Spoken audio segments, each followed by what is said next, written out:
আসসালামু আলাইকুম প্রিয় বন্ধুরা, অনেকদিন পরে আজকে একটা ভর্তা খেতে মন চাইলো, এতটাই মন চাইলো, মানে এই ভর্তাটা আমার মা খুব খাওয়াইতো।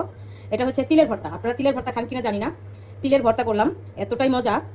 তো যাই হোক, আপনারা যদি তিলের ভর্তাটা দেখতে চান তাহলে অবশ্যই কমেন্ট করে জানাবেন।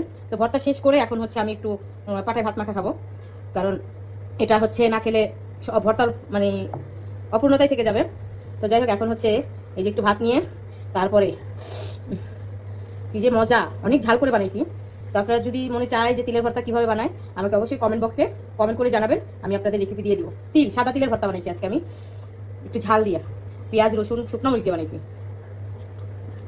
ও কি যে শান্তির খান, কিসের গোশ, কিসের বিরিয়ানি, কিসের পোলাও।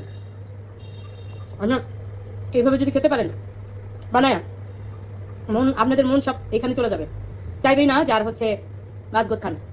তো এই হচ্ছে যে ভর্তা।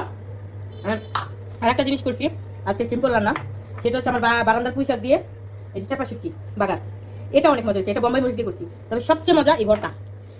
সবাই ভালো থাকবেন। রেসিপিটা নিতে হলে আমার কমেন্ট বক্সে এসে কমেন্ট করে যাবেন।